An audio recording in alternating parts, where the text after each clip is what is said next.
Buona giornata, eccoci insieme. Oggi parliamo al positivo e vediamo dei patrimoni esistenti straordinari di cui noi veramente siamo circondati, che forse non tutti conoscono veramente bene, che costituiscono un tesoro di inestimabile valore dal punto di vista culturale, ma non soltanto. Parliamo di ville nel territorio del Veneto, ma anche del vicino Friuli Venezia Giulia. Parliamo di castelli, parliamo di tenute straordinarie che hanno una storia e che soprattutto è possibile anche scoprire, visitare, che richiedono un impegno importante per la loro manutenzione senza alcun dubbio, ma che ugualmente è possibile in qualche modo valorizzare anche con degli eventi, con delle iniziative che portano i più giovani alla scoperta di questi siti.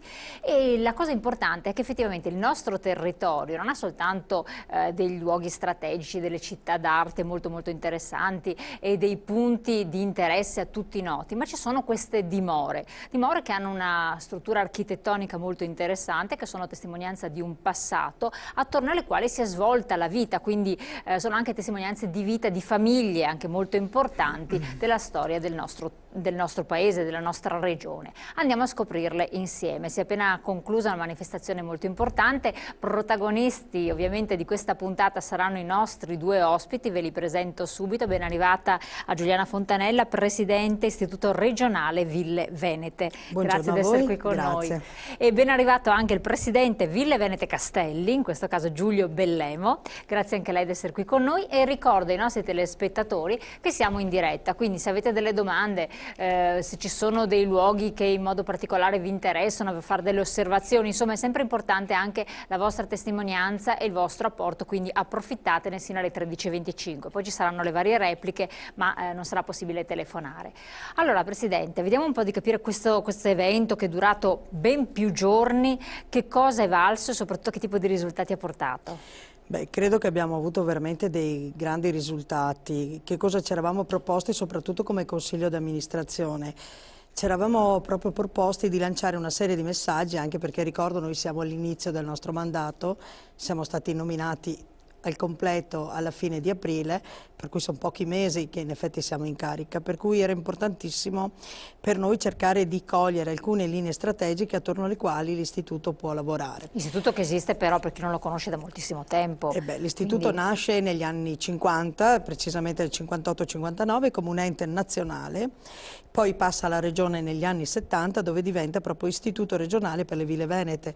È un istituto che si occupa soprattutto della valorizzazione e del recupero di questo nostro enorme patrimonio, che sono di 4.238 ville, 4.000 tra il Veneto e il Friuli, tantissime. Per cui l'impegno grossissimo che è stato fatto in tutti questi anni di un ente che oserei dire è veramente parsimonioso, perché noi non abbiamo in questo momento problemi di sofferenza di bilancio, non abbiamo un grande bilancio, però devo dire che anche chi mi ha preceduto l'ha saputo amministrare in modo oculato, e l'impegno nostro era appunto anche quello di capire in collaborazione con i proprietari delle ville in particolare quali potrebbero essere le nuove strategie attorno al quale l'istituto stesso si può dedicare. E in questa settimana in effetti ci siamo rapportati su varie tematiche. Abbiamo scelto appunto di fare un percorso di una settimana all'interno del Veneto, nelle ville venete, cominciando ricordando le due figure che hanno voluto questo ente fortissimamente, per cui il trevigiano Beppe Mazzotti, che appunto è stato uno dei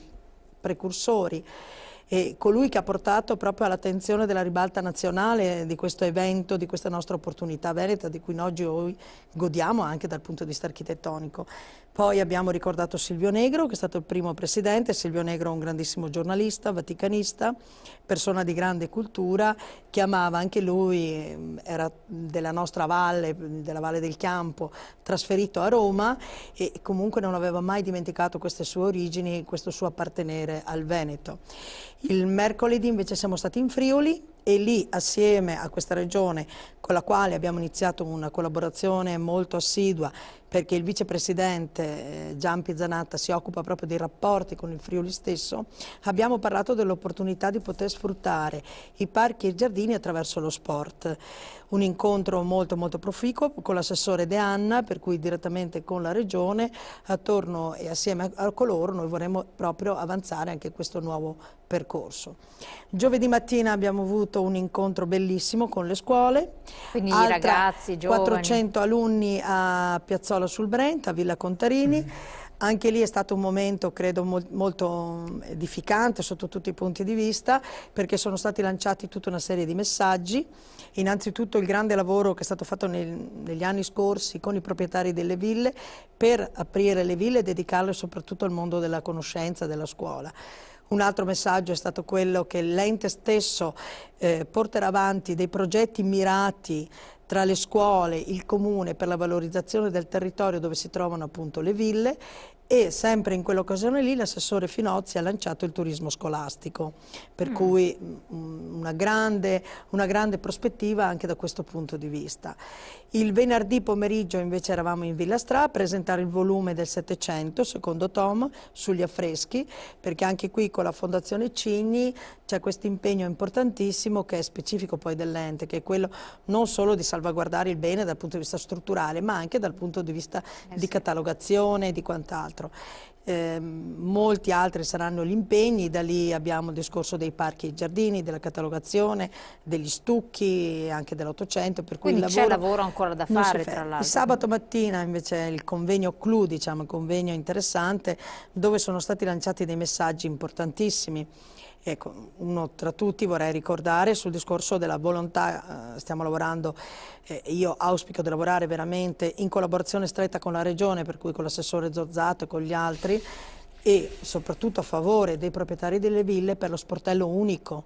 Magari poi potremo anche approfondire questo tema, perché è un tema che sta molto a cuore ai proprietari per rispondere proprio anche alle esigenze strutturali. Altro messaggio fondamentale è stato quello rivolto al turismo accessibile, punto importante su cui la Regione attraverso l'assessore Finozzi sta lavorando, ma anche per portarli all'interno delle ville. Noi abbiamo già fatto un evento nella villa di Venier Contarini proprio legato all'accessibilità, accessibilità intesa a 360 gradi, per cui non solo per l'abbattimento delle barriere ma anche per altri sistemi. E l'altro punto fondamentale è anche cominciare a parlare delle energie rinnovabili.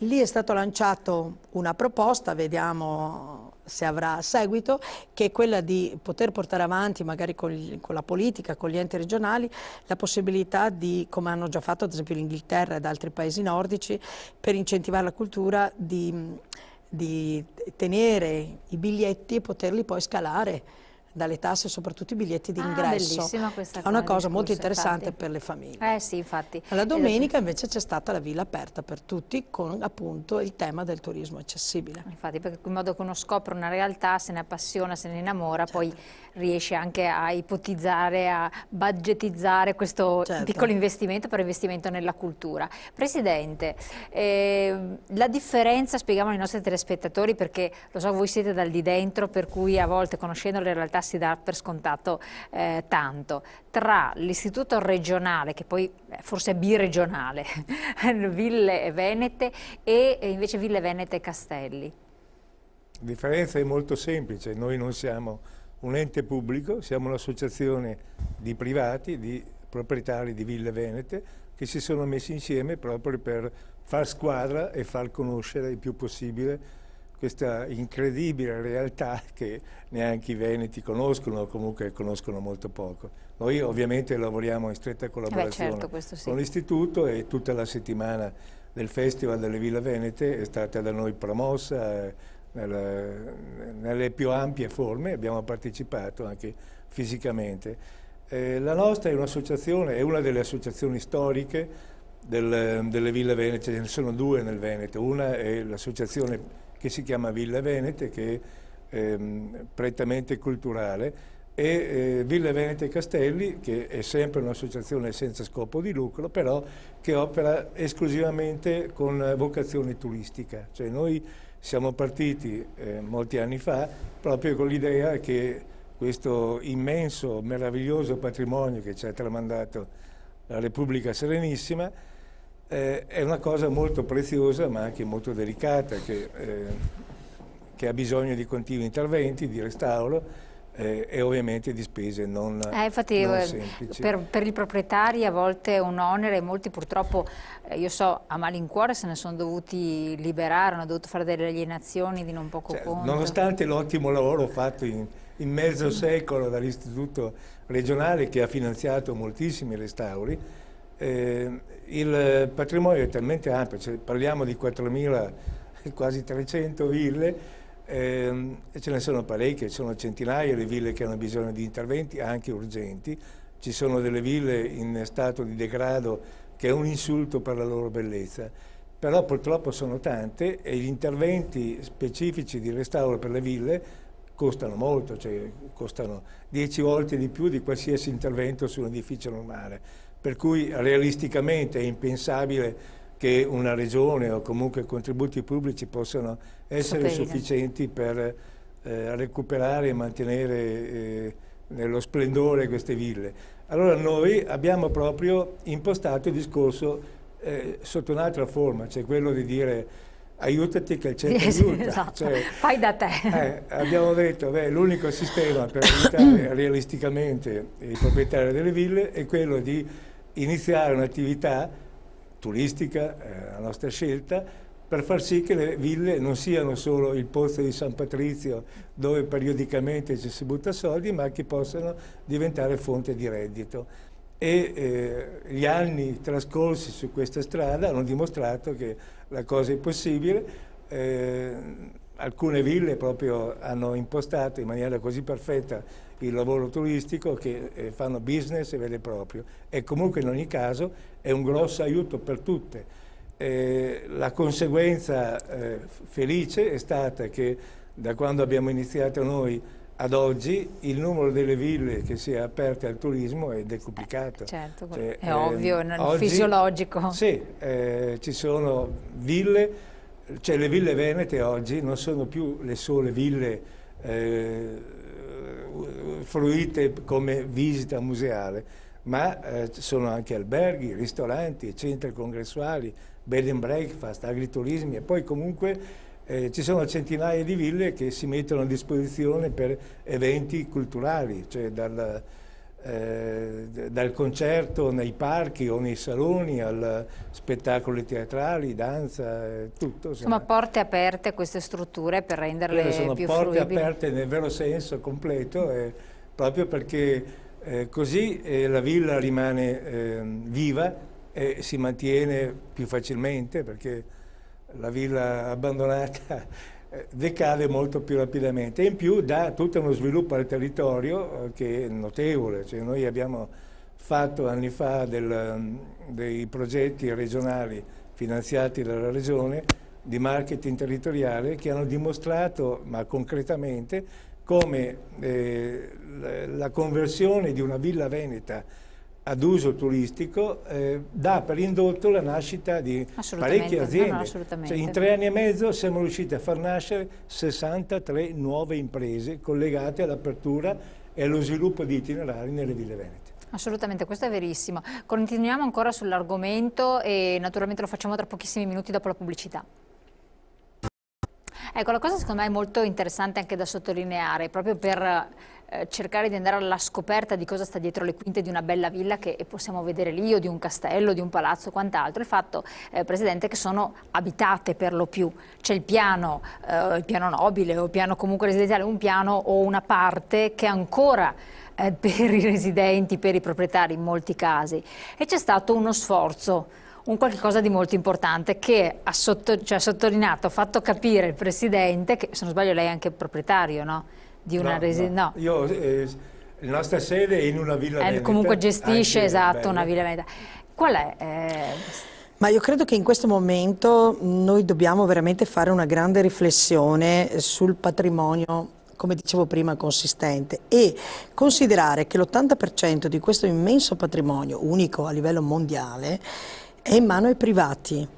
E i privati, mai come in questo momento particolare della storia, stanno aprendo le loro case per darci cultura, per farci respirare quell'aria, per cui è uno sforzo enorme, perché fai entrare a casa tua dei visitatori, appunto, bene o male. Ma vorrei anche dire una cosa in più: all'interno di queste ville ci sono dei patrimoni immensi, per cui io, parlando ad esempio con alcuni proprietari, giustamente ognuno di loro mette a repentaglio anche la sicurezza della casa, non solo dal punto di vista degli affreschi che magari sono anche delicati perché devono essere conservati con determinate temperature o quant'altro, ma anche dal punto di vista proprio dell'oggettistica, perché non sono case magari quelle che sono abitate di non valore, per cui pensiamo a questo salto anche epocale che stanno facendo di sforzo per cercare di donare a noi veneti un'opportunità economica, perché io credo che noi siamo veramente di fronte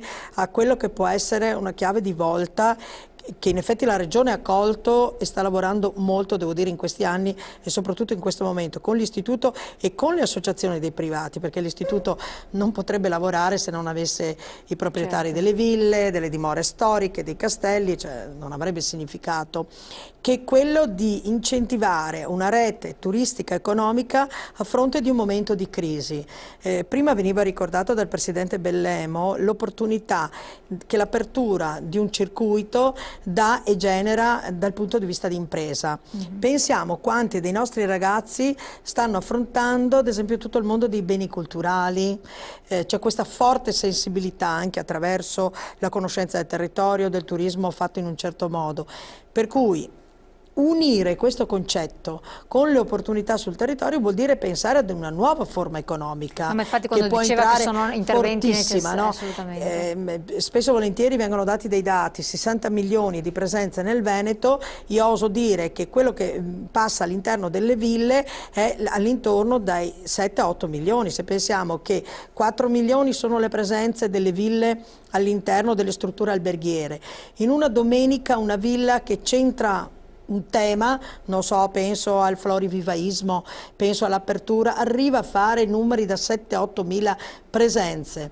Questi eventi negli ultimi 4-5 anni si sono quintuplicati, è un territorio che può giocare delle carte grossissime, per cui quello che giustamente dice l'assessore Finozzi collegato a Zorzato, che entrambi si occupano del settore, chi da un punto di vista turistico, chi culturale, è veramente secondo me una strada fortissima da poter diciamo continuare, ma torno a ripetere, non può pensare l'ente pubblico solo con le proprie strutture, cioè quel 10%, giustamente quel 15%, ci vuole anche l'apporto. ci vuole l'apporto del privato. Coinvolgimento dei per privati, cui è fondamentale, è il lavoro che l'ente sta facendo in questo momento assieme ad esempio ai privati per la carta sui servizi, sull'opportunità di poter usufruire della villa dal punto di vista culturale o dal punto di vista ricettivo, è importante, perché poi può essere presentata ai palcoscenici del turismo mondiale. L'opportunità che stiamo lavorando, che su incarico dell'assessore Zorzato, per il piano paesaggistico, altro punto fondamentale, ricostruire, cercare di capire la valorizzazione della villa nel contesto globale, l'opportunità del turismo scolastico, tutte queste, se l'ente le tiene per se stesse, non giovano, devono essere fatte veramente in grande sinergia con le strutture private. Ma infatti, prego, devo dire qualcosa. No, stavo confermando questo, cioè in effetti in passato ci sono state notevoli difficoltà per strutturare l'offerta turistica delle ville venete, non esisteva ancora la mentalità, oggi invece il turismo è visto ormai come l'industria del futuro e le nuove generazioni di proprietari delle ville l'hanno capito, per cui adesso c'è una ricerca continua di nuove forme di turismo compatibili con la struttura per dar vita e creare sviluppo del territorio. Ecco, però questo è molto importante, però facevo un po' delle considerazioni alla luce di situazioni che si vivono anche da vicino, parlandone anche prima fuori onda. Ci sono a volte più stranieri, persone che vengono da altre realtà che conoscono questi percorsi, che non persone residenti nel territorio veneto. Sfido a chi ci ascolta a dire che tutti indistintamente conoscono questo patrimonio, perché è difficile. Quando invece sarebbe alla portata di mano, può offrire un'alternativa per un fine settimana diverso, una domenica piacevole, e invece non è così. E tra l'altro porterebbe anche una ricchezza ulteriore perché è un afflusso notevole. Teniamo conto che all'estero, quando andiamo anche in paesi del terzo mondo, se uno fa un percorso, un tour di 15 giorni, molte volte è strutturato solo nella visita di queste location residenziali antiche. Tutto il turismo si basa su questo, cioè rendiamoci conto, è come se noi fondassimo un percorso in Italia solo in queste dimore, lasciando perdere chiese e quant'altro che magari hanno un peso minore. è inverosimile questo, e sono molto fruite anche dalle popolazioni locali, cioè, ci vanno, ci sono abituati a fare gli weekend, c'è una mentalità diversa. Da noi sta cominciando a maturare adesso questa cultura.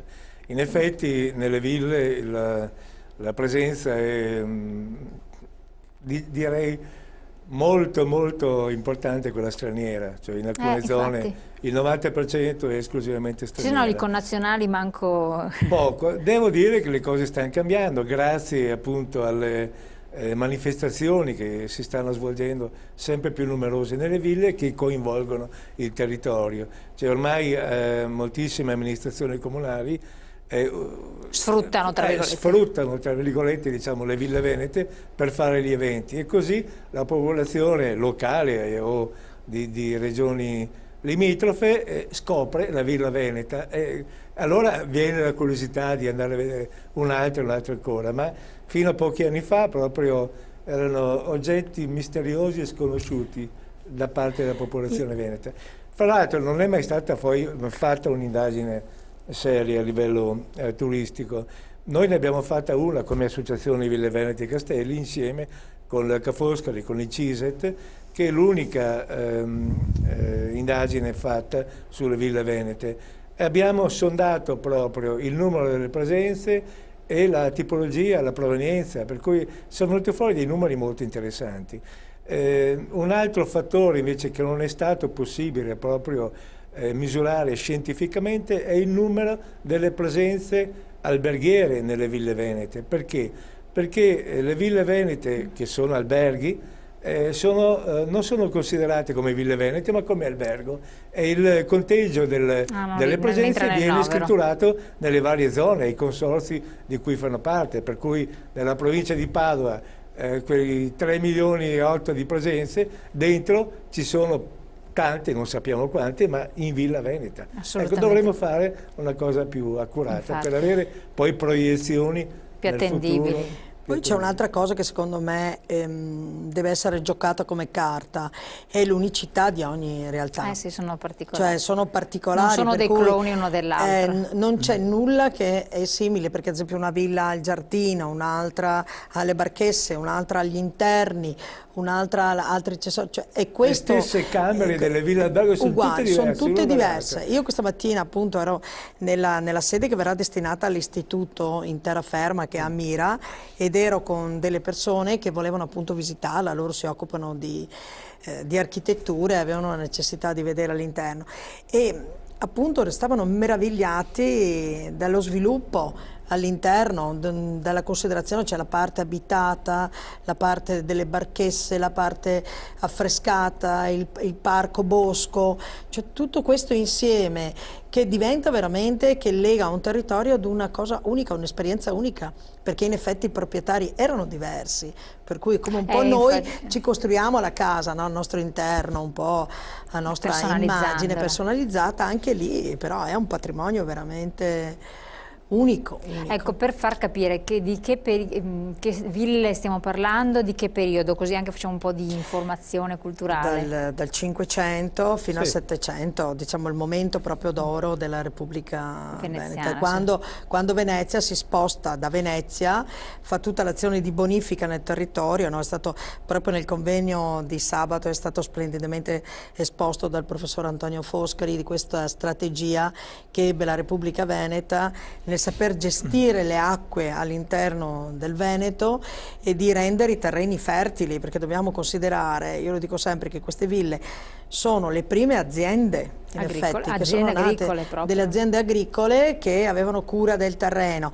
Poi un po' come facciamo noi, no? Magari dal piccolo appartamento si vede proprio il decorso, sono state ingrandite, ampliate con l'industria veneziana, arricchite, fino ad arrivare a degli esempi magnifici come, non so, la Villa di Stra, la Villa Contarini, che diventano, o quella di Manin, di Passariano, dove siamo stati. Che poi ricordiamoci sono le ville dogali, io le chiamo, le ville di rappresentanza. No? Che i patrizi veneziani che avevano cominciato a bonificare le terre e per cui a fare impresa agricola, continuavano comunque a fare attività imprenditoriale in mare e commerci, per cui le loro ville non erano solo il luogo per controllare le attività agricole, ma diventavano anche il posto dove ricevevano i loro clienti e avevano bisogno di una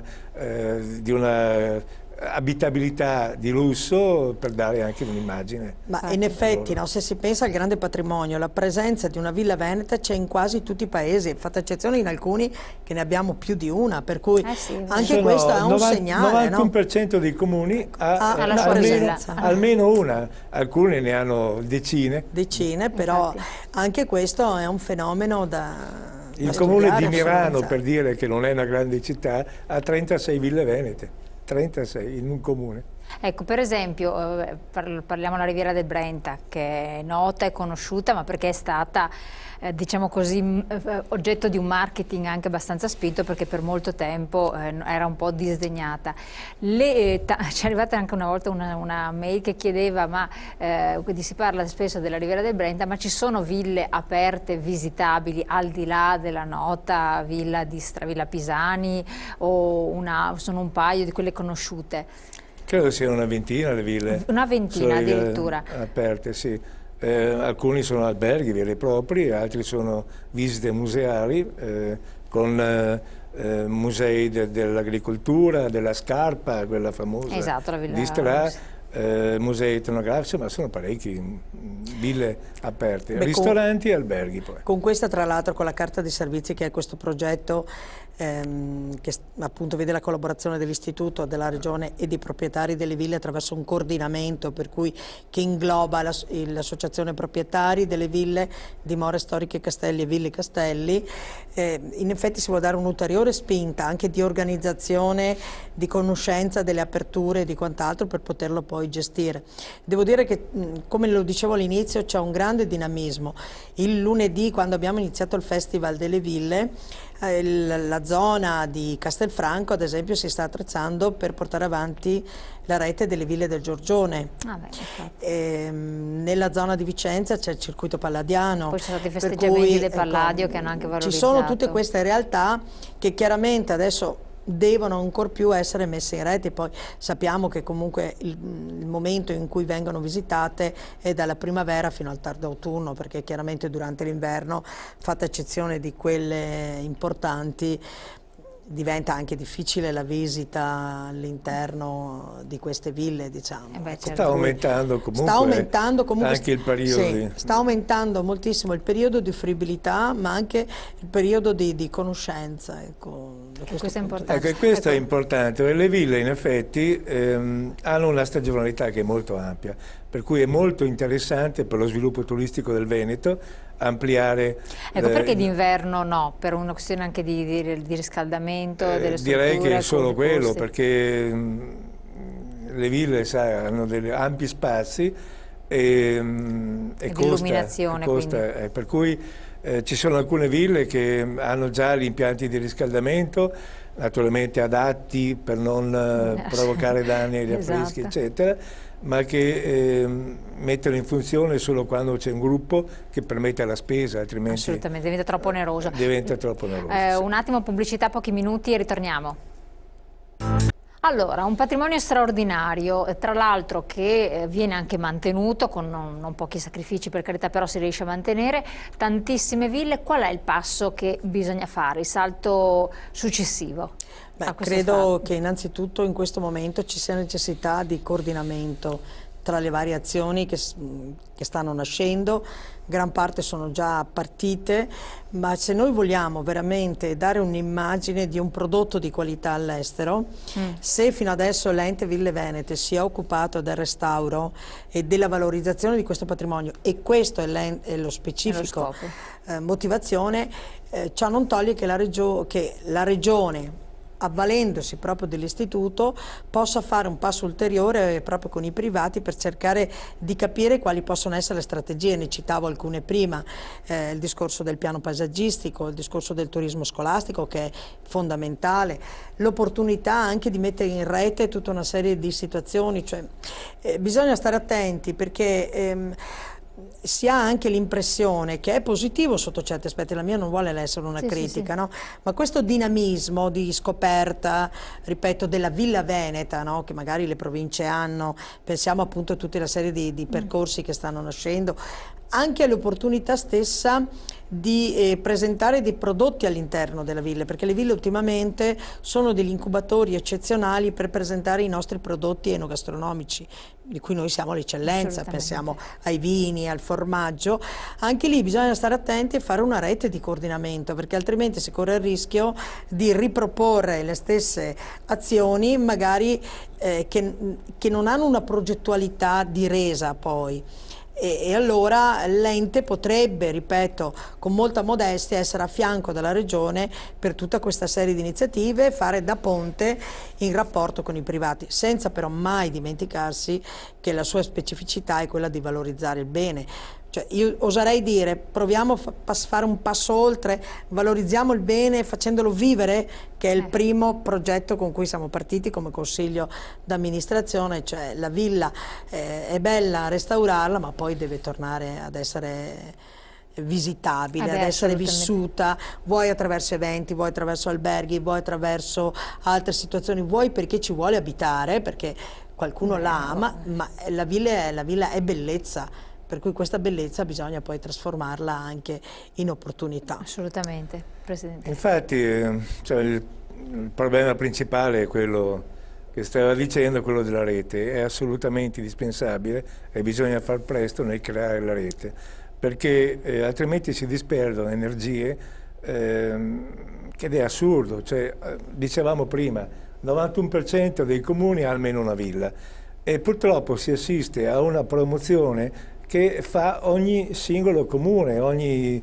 provincia nel farla al massimo. Ecco, cioè questo non solo è uno spreco di energie e di denaro, perché fare promozione di un singolo territorio costa molto di più che non farlo in gruppo, ma va anche a svilire proprio l'importanza delle ville. Cioè, noi dobbiamo far sì che nel mondo si parli del sistema ville venete, non della villa Molin, della villa Segato, perché uno non si muove dall'estero, non fa centinaia, migliaia di chilometri per andare a vedere la villa di quel comune, va solo se ormai nei tam tam mondiali del turismo si parla delle ville venete, così come ormai da anni invidiamo la notorietà dei nostri cugini dei Castelli della Loira.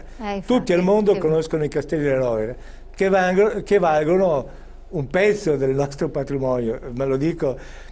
Io lo ripeto sempre, rischio di essere noioso, ma lo dico con orgoglio. Sì, ma il problema dell'Italia è il fatto che non, veramente, ce lo dicono tutti dall'estero, noi non abbiamo un patrimonio, ma non lo sappiamo valorizzare, attenzione, perché all'estero hanno un pezzo e lo valorizzano l'ira di Dio, noi proprio...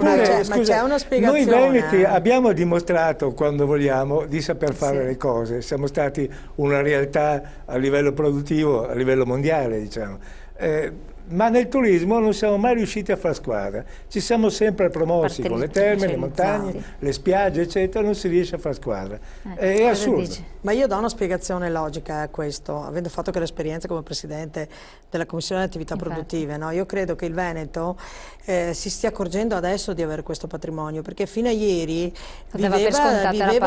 viveva di economia propria, cioè c'era l'imprenditore, no?